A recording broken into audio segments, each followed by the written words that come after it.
Hi everyone, today I wanted to make a bit of a different video that I wouldn't normally put on this channel, but I wanted to make it because it is Mental Health Awareness Week and I love talking about mental health. And the reason why I love talking about it is because I want to raise as much awareness as possible about mental health and how you can deal with it, what you can do to help other people about it, and to just get more people understanding it so that we reduce the stigma and we reduce the misconceptions that people have about people with mental health problems. Now, Mental Health Week this week, or this year should I say, is focusing, or their main focus is on anxiety, and this has really made me happy because I suffer from anxiety and I have done it for the last nearly 7 years now, and it's quite a misunderstood condition and it's something that is very difficult to explain and talk about because nobody really can understand it unless they've been in that situation. So I wanted to make a bit of a video today to firstly discuss kind of my own story about anxiety. I'm not going to go into too much detail about it because, you know, I don't want to sit here and talk about myself for ages, but I also wanted to share with you 5 tips that I've found that have really helped with my anxiety and hopefully will help you with yours as well.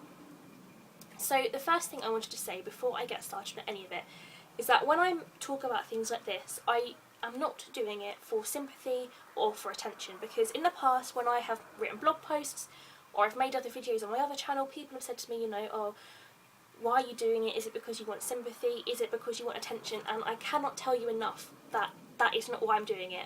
Like, I don't need sympathy and I don't want sympathy. It is how I am, it's how I have it's how I've been for the past 7 years, and I just deal with it, I just get on with it, and I don't need people to say, oh, I'm really sorry for you and that must be really bad, because yeah, it is, it's shit, but, you know, I'm not doing it because I want that. And again, with the attention, it's so heartwarming and so just wonderful when people do say, you know, you're really brave, or it's such a brilliant thing you're doing, because that means so much to me. But I don't do it for that reason. I don't make these videos and talk about it because I want the attention. I just do it because I want to help other people.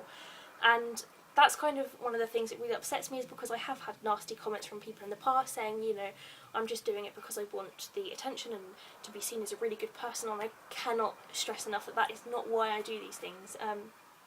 It would be easier for me if I just didn't have to share my problems with people, but I'm doing it because I want to help other people. And the main reason why is because when I was growing up and I started having anxiety, I didn't know what was happening to me. I suffered in complete silence for the first year that I had anxiety because I didn't know what it was. I thought I was dying. I was genuinely that scared that I was literally, my body was failing on me. I thought I had a brain tumour. I thought everything was just going wrong, and it was the scariest time of my life. And even thinking about it now just brings back such awful memories. And I can remember there was one time when, I mean, this was the point when I still didn't know what was wrong with me, because I was having panic attacks, but I didn't know that they were panic attacks because nobody had ever told me what a panic attack was before. I didn't really know what a panic attack was. I didn't really know they existed. And so I was convinced that something was physically wrong with me because I didn't realise that I didn't think I was mentally ill. And I remember that I was so afraid of going to history lessons, because when I went to history lessons, the strange things would happen to me. And that was obviously the panic attacks. And now looking back, I know why the history room was the worst room, because at that time I must have been agoraphobic and the curtains were always closed in that room, the door was always shut, and I was slap bang in the middle of this classroom, and it was a tiny classroom, it was really stuffy, it was full to the brim with students, and even thinking about it now makes me get a bit kind of funny, because that's like the worst situation for an agoraphobic, because you're trapped in somewhere where there's no easy escape. And unbeknownst to me, that was why I was scared of it, but I didn't know why I was so scared to go to history, and I started to fear the lessons, and I'd wake up in the mornings when I had history and I would just sit there and think of any excuse that I possibly could come up with why I didn't have to go to history lessons. And, you know, on the days I had history, I'd, you know, try and get out of the lessons and do something else instead. But there was one time that I remember really vividly, and this was the moment that I don't want anybody to ever have to experience in their life, and I remember it so clearly. I went to the school office for them to ring my mum, because I was so freaked out about going to history that I was just physically shaking and I felt so awful. And I remember my mum saying to me on the phone, she said, look, I can't come and pick you up again, because by this point I'd gone home quite a lot, and I'd, you know, said I'd been ill quite a lot, and she said to me, look, I can't come and pick you up again. You've got to just go to your lessons, just get on with it. And I remember walking from the school office and knowing I had to go back to my history class and not being able to face it. So I went and sat in the girls' toilets and I cried. I hysterically sobbed for a good half an hour, and it was because I was lonely and nobody understood what I was going through. Nobody could see the pain that it was causing me and the fear that I had, and I just sat there and felt that I was alone. I cannot even put into words that feeling of just being completely and utterly just not real. It just felt like I was going mad and I was the only person in the world that could experience those kinds of feelings, and it still makes me upset when I think about it now, because at that point of my life I was just so lost and so afraid of everything, and I never ever ever want anybody to have to experience that again and have to go through the kind of things that I went through until I knew what was going on, because that's not fair. That is not how people should have to deal with their problems. We should have a society where mental health is taught from a young age, so people are aware of what it is, so that when they do have problems, when they do feel strange, they can talk about these things and they can ask people what's wrong, instead of just sitting in a school toilet and crying because you feel like you're dying and nobody understands what's going on. And it took me, that was the kind of the turning point when I realised that I had to get help, because I needed somebody to reassure me that I wasn't going mad. But after that point, it still took me a long time to talk to people and tell people and share it with people, and now I do not care who knows, because if I can do anything to just stop one person from having to go through that loneliness, then I will do anything I possibly can, because I can guarantee you there is no worse feeling in the world than that. And I know, you know, that sounds a bit over exaggerating, but I can honestly, hand on heart, say that there is no feeling that I have ever experienced, and that I don't think I will ever experience, that leaves you feeling so genuinely alone and frightened and fearful of everything. But like I say, I can't even put it into words because it was that much of a powerful emotion. But I just don't want anybody to feel that again, and I don't want to keep talking about my life because it's really boring, and, you know, obviously I don't want to start crying and getting all emotional, because that's not the aim of this video. The aim of this video is to help you guys and to kind of share a bit of enthusiasm for reducing the stigma. So I'm going to leave links in the description box below to the website called Mind, and that will show you some I'll leave the links to the one for anxiety and the one for kind of panic attacks and agoraphobia and all those kinds of things, so you can look and read what anxiety is, because if you're watching this you might know what anxiety is, you might be suffering from it, you might have suffered from it, but if you don't, then I'll leave the link below so you can go and check it out and then come back and watch the rest of this video if you're interested. But I've written a list here on my little bit of paper about the 5 things that I think are kind of really, really helpful when it comes to dealing with anxiety. And as I've had 7 years experience, I kind of think that I know a little bit what I'm talking about, because obviously I've been there and I've done it, and I've had to cope for 2 or 3 years in pretty much not telling anybody, and in the next few years I kind of told people I was getting a bit more into understanding what it was about. But these are the top 5 tips for dealing with anxiety. Sorry, now I've got a runny nose where I was getting a bit upset, so now I'm just going to be gross and just quickly wipe my nose with the back of my hand, because, you know, that's just how I roll.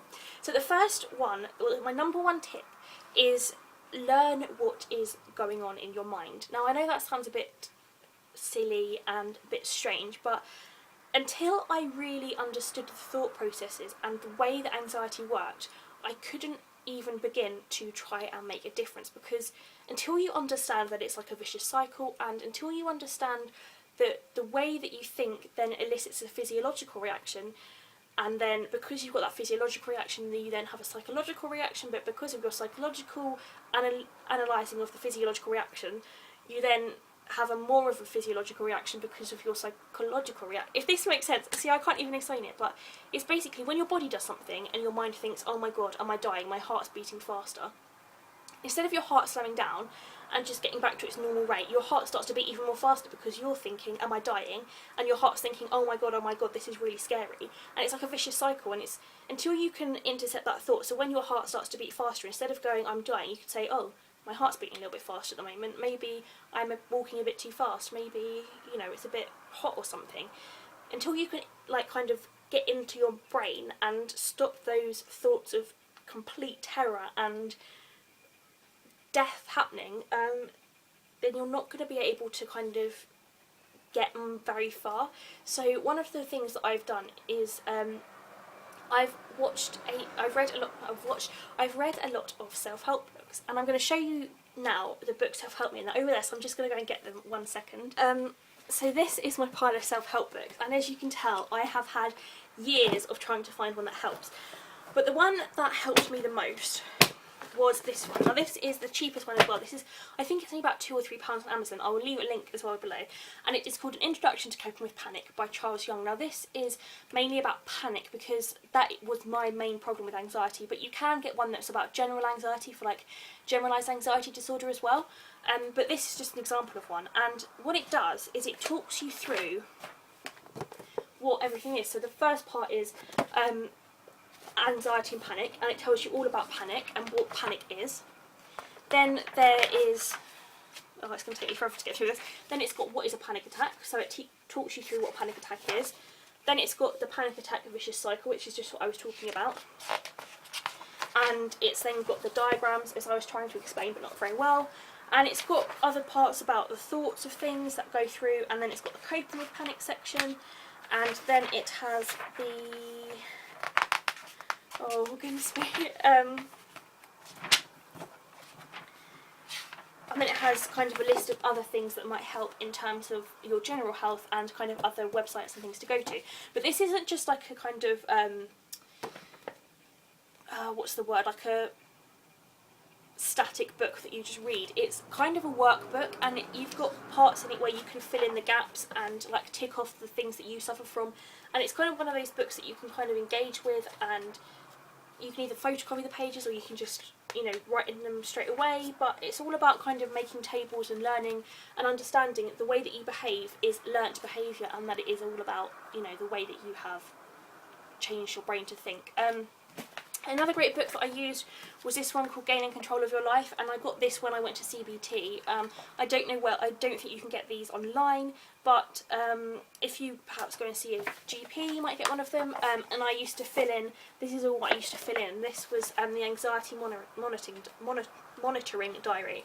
So for example, on the 5th of December 2012, my situation, I was walking to university, and on the scale of 0 to 10, my anxiety rating was an 8. And the thoughts that I was having at that moment in time were, I'm going mad and I'm going to have a panic attack. The physical feelings that I had, I was shaking and I felt outside my body, which is depersonalisation, and I had shortness of breath. What did I do to cope with that? I sped up and I checked my phone as a distraction, and I used breathing techniques. And by the time I got to uni, I was down to a level 6 on anxiety. For example, on the 11th of December 2012, I had a doctor's appointment. My anxiety rating was a 10 out of 10, and my thoughts were, I can't do this, I won't make it. The physical feelings were a fast heart, really sweaty. What I did to cope, I cancelled the appointment, and my anxiety went down to a 2. And it's things like that where you have the chance to really examine what you're thinking and what you're feeling physically, that you can then understand how your anxiety works and what it is that kind of triggers the feeling of anxiety. And I mean, things like that you can do for as long as it takes you to feel more comfortable and more understanding of what's going on. And it's things like this, like workbooks, that really help you because it lets you put it all down in kind of one place. And then there's other pages as well where you could fill in different things that you were feeling, and it asks you questions, and how would you talk to somebody if they were in your position. And there was another section in here somewhere, if I can find it quickly. Sorry, this is a really bad 5 top tips. This is going to turn into like a 20-hour video about how to deal with anxiety, but I can't find it. But I will find it, and I will. Oh, here we go. There's also this thing that you can do in the back where it's find out whether you're anxious or depressed, and it's interesting to see every so often how you're feeling. So for example, you tick them whether it's like all the time, hardly at all, never, and then the same for these, and then you can kind of score yourself, so you can constantly check up on how you're feeling and see whether doing things like this helps to lower your level of anxiety, or not level your level of anxiety as much, but actually give you the chance to get an insight into how you are feeling and behaving. Some other books I found helpful was this one called Overcoming Panic and Agoraphobia by Derek Seelove and Vijay Manikavaska. Sorry about that, but like I will leave a link to all of these books in the description below, so you can go and check them out. This one was quite good. This is a very in-depth kind of guide to understanding panic, and I also got the 3 workbooks that came with them, which were also alright. I didn't really use these as much as I used the other book, but they're really good to have to kind of flick through now and again. I also got this one called Your Life Can Be Fantastic Too by the Speakmans, because I saw them on TV once and they had cured someone of their agoraphobia, and I thought, wow, that's incredible, so I wanted to cure my agoraphobia as well. I haven't really read much of this book because it's a little bit strange, and it's a little bit self-absorbed. The authors are they do love themselves a little bit, and there's lots of pictures of them in there, and it's a bit strange, but it's worth reading, I guess, if you want to give everything a go. And I also got this one called Anxiety by S. Rackman, and this is more of a kind of psychological view and a bit more of an intelligent and kind of, what's the word, academic, I guess, look at anxiety, which I was really interested in because at the time I was studying psychology and I wanted to kind of understand it in terms of the way that I was learning other things. And then the other book that I found was called At Last Life, Anxiety and Panic Free by Paul David. This was quite an alright book. I only really read kind of 50 pages or so of it, but it was really, really quite good what I read. But it's with books like this that you kind of chop and change, and you read some and then you put it down and then you come back to it later. But yeah, that's a really good one as well. But the one book that really spoke to me more than any of the other books that I had was called this one, and this is called The Worry Trap, and this is by Chad Lejeune, and this is the one thing that helped me, and it is acceptance and commitment therapy. And that is the thing. Before I read this book, I could not accept that I had a problem. No, that's incorrect. I could not accept that the problem that I had to change. I was constantly thinking, oh, one day someone will make a pill that will get rid of my anxiety. Someday someone will help me and I won't feel this way anymore. I didn't understand or accept that I had to be the one to change my life. And this taught me that, and it also showed me that I had to commit to changing my life. I couldn't one day wake up and say, I'm going to change my life today, go out for a walk, come back, feel great, and then the next 2 weeks not do anything. It's about acceptance and commitment, and this book really taught me how to do that. So this is a fantastic book, and I would recommend this one. Out of all of these books, I think this is probably the one I would recommend the most, and it's not too expensive either, so I'll leave that link down below for that one. So that was kind of, now I've lost my list, oh it's here, it's alright. So that was like my first tip, is kind of understanding yourself and understanding how your mind works and understanding what your anxiety is and why you have anxiety, because until you can kind of understand how it works, you can't make steps in kind of coming to terms with it and getting over it and dealing with it. So kind of read lots of self-help books and become more aware of what is going on inside. The second one is coping strategies. Now, coping strategies can be really helpful when you're in the kind of period between understanding what's going on and trying to deal with it, because sometimes you have to do things, you just have to go out and do things, or you have to go on a train, or you have to go and see somebody, and you don't have the time to just faff about and, you know, wait until you're feeling better. And that's when coping strategies come into play. And I have gone through such an array of coping strategies over the time I've had anxiety. I have always had to carry a bottle of water with me. Sometimes I've always had to have a tissue in my pocket. Sometimes I've always had to have my phone with me. Sometimes it's been that I have to sing the same song over and over again to myself. But now my coping strategy is humming to myself, and I also like to play the word game in my head, where if I'm feeling anxious, I will start to think of boys' names beginning with every single letter of the alphabet, or girls' names, or I'll think of fruit or vegetables beginning with every letter of the alphabet. And the reason why things like that work is because your brain isn't all that clever, because it can only focus on one thing at a time. Or it can only focus on one thought at a time. So for example, if you're walking on the street and you're feeling anxious, the thought that's in your head is, I'm anxious, I'm going to have a panic attack, something bad's going to happen. But if you can get your brain to stop thinking that thought and get it to focus on Adam, Ben, Charlie, Daniel, Ethan, you know, if you can get it to start listening to another thought, and to get it so focused on thinking of those boys' names or the girls' names, whatever you want to play, then the anxiety won't have any space in there, because it won't be able to get through and penetrate the thought that you're having. So that is a really, really good tip, is to try and do something to distract your thoughts so that you're not thinking about the anxiety. So that's kind of like a really good tip to use. It does take a lot of practice and it doesn't come easily, and you do have to keep doing it and doing it and doing it to get to it, but it's definitely worth trying out. Tip number 3 is learn your limits. Now I know that sounds funny, but when it comes to anxiety, sometimes you will find that people just want to keep pushing you and pushing you and pushing you and pushing you until you do something that they're happy with. Now that's not how anxiety should be dealt with. You have to do what you feel comfortable doing. Don't push yourself to the absolute limit and end up making yourself feel worse and developing an even stronger sense of anxiety and panic. Know your limits. If you've got a limit where you only like to walk to the end of your road, only walk to the end of your road for a week. The week after that, maybe take 2 steps past the end of your road, and you just slowly move your limits away. Know your limits and work towards stretching them a little bit. Don't start working straight towards the limit and then trying to surpass the limit straight away, because it won't work.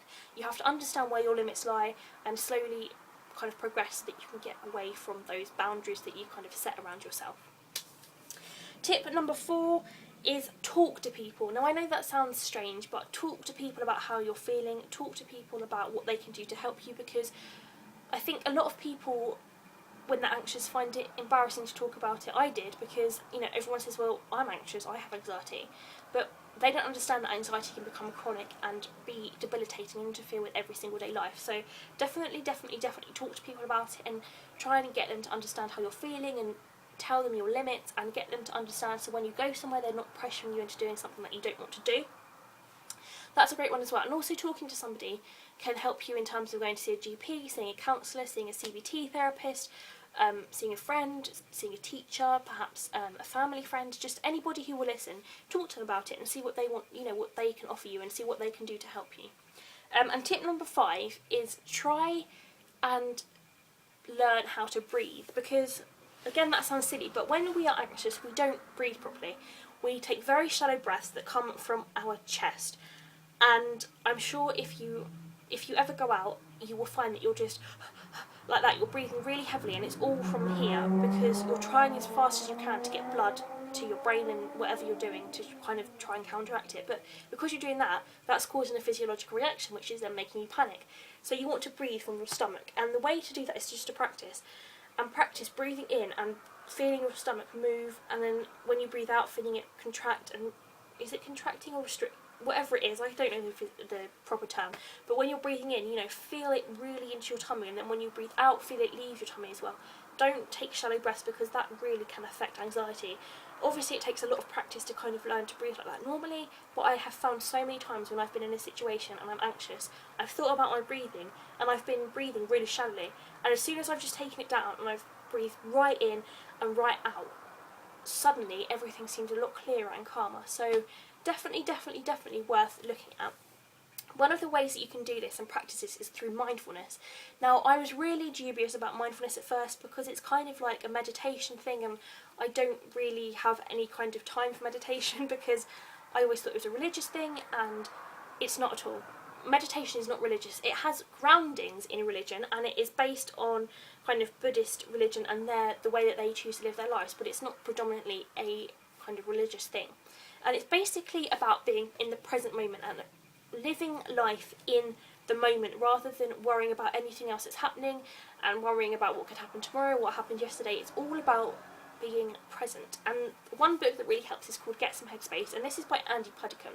And on his website, which I'll link below, you can get a whole week's worth of meditation for free, and you can try it out and you can do it and see how it makes you feel. And I can guarantee that you will just be amazed at how active your brain is and how many thoughts are in your head all of the time. And just by becoming aware of what's happening, you can really slow things down and just take everything at a slower pace and understand that the way that we live in the world at the moment is just so fast paced, and everything's, needs to be done now and this very second, and this has to happen and this has to happen and that has to be done, and you have to do this and do that.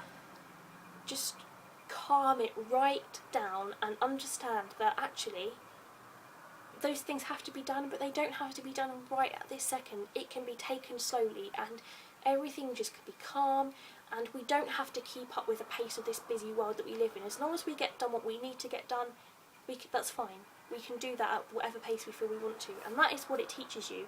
And another great book is called Mindfulness, which is basically just called Mindfulness, and that is by Danny Penman and Mark Williams.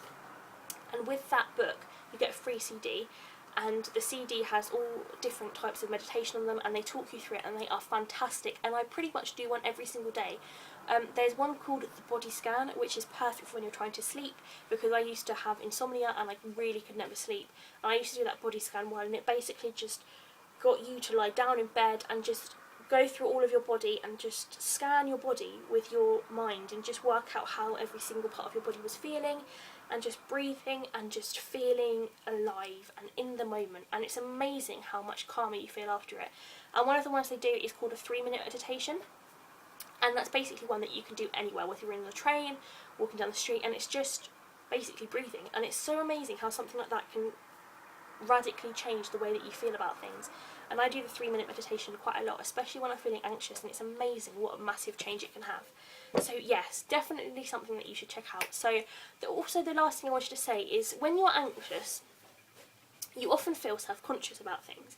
And I know this all too well, because so many times I've walked down the street and I've seen a man standing at the bus stop and I thought, oh my god, I bet he thinks I'm really weird. I bet that man standing at the bus stop is looking at me thinking, why is she walking so funny? I bet she's got something wrong with her, she's mad. And I used to think that the woman walking towards me, she was going to think that I was really strange, and that there was a big sign on my head saying I'm mentally ill, and that the woman who's getting out of her car over there is judging me and she's thinking it's strange that I'm humming to myself, and all of those things. And I used to get so worked up and so caught and trapped in caring what every single other person around me thought about me, that I wasn't living. I was just being constantly critical of myself and making myself feel bad about being anxious. And the thing is, as harsh as this sounds, no one cares about me. No one along that street cares enough about me to remember what I was doing when I was walking down the street. That man standing at the bus stop, he's not going to go home tonight and say to his wife, do you know what, I saw a woman walking down the street today and she looked a bit weird. He's not going to say that, is he? And the woman that's walking towards me, we might make eye contact for about a second. She might not even look at me when she walks past. So it doesn't matter. And why does it matter what she thinks of me? She's so self-absorbed in her own life, like I am, that she doesn't have time to worry about what I'm doing. And that lady who's getting out of her car, she probably could not care less that I'm humming to myself. She's probably already seen someone humming to themselves earlier on that day. And it's those things that we do as anxious people, where we kind of place so much emphasis on other people's opinions and what they're doing and what they're thinking about us, that we don't give ourselves the chance to just feel and be. We just constantly need to make sure that we are being normal to the real world, but we don't have to be. We can just be ourselves, and it doesn't matter what other people think, because they're so self-absorbed in what they're doing that they could not care less. So if I'm walking down the street and I'm humming, I don't care if there's a group of people walking towards me and they think I'm humming, because I am humming and that's fine. Or if I'm standing in a library and I'm reading the blurb of a book and I'm laughing, that's fine. Nobody is going to go home and remember that, and it's nothing to be embarrassed about if you're anxious, and it's nothing to kind of feel like you need to control. Just be yourself and be proud of who you are, and that is all I can say, really. I know this video has been a really long-winded and very incoherent kind of top tips for dealing with anxiety, but if there's one tip that I can, or the main thing that I just want to say to you guys, is to be happy. And I know that's easier said than done, because when you're anxious you find it very hard to be happy, especially if you've got depression with it as well. But the main thing is just be yourself. It does not matter if you are anxious and you have strange coping strategies. It's fine. It is so fine. You can do whatever you want to deal with it, well, within reason, as long as you're not, doing anything to put yourself or other people in danger, but you're not breaking the law. But, if you want to walk down the street talking to yourself, if you want to walk down the street listening to music and singing to it, if you want to wear, you know, strange looking clothes, or if you want to wear a hat, or if you want to wear sunglasses when it's raining, who cares? Honestly, just be yourself and be proud of who you are, and do whatever it takes to help you feel confident in yourself. And that is the one thing that I just wish somebody had said to me when I was sitting in that toilet crying. I wish someone had said to me, look, you're not alone, you are normal, you have anxiety, and that is fine. You are not mad, you are not going crazy, you just find it difficult in certain situations, and that is fine. And I wish someone had also said to me then that being yourself is the most important thing in the world, because all of my teenage life, especially when I was anxious, I spent my whole time trying to be somebody that I wasn't, because I wanted to fit in. And especially with my anxiety on top of it, I wanted to be the best person I could possibly be. I wanted to be friends with everybody. I wanted everybody to love me. I wanted everybody to think I was the best, because I didn't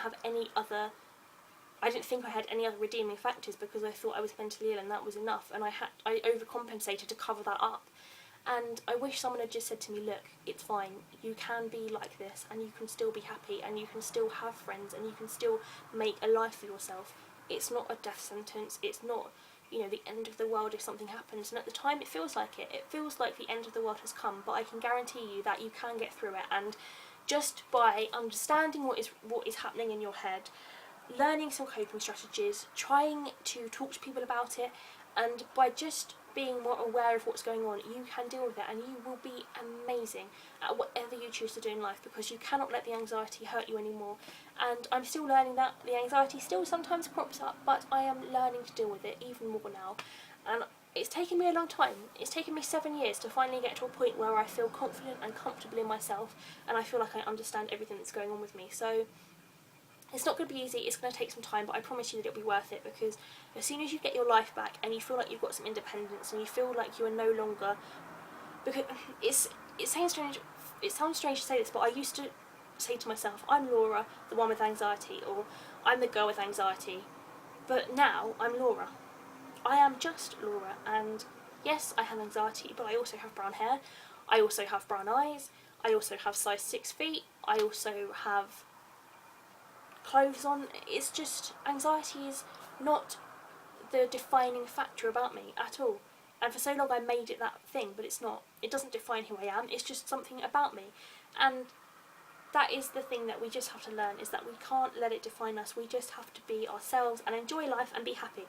And now I've spoken for far too long. This video is probably going to be about half an hour long, and nobody wants to sit and watch me talk for half an hour, so I hope this video has been helpful. As I said before, I will leave all the links to all of the books that I've talked about in the description box below, so you can go and check those out and give those a read if you want to.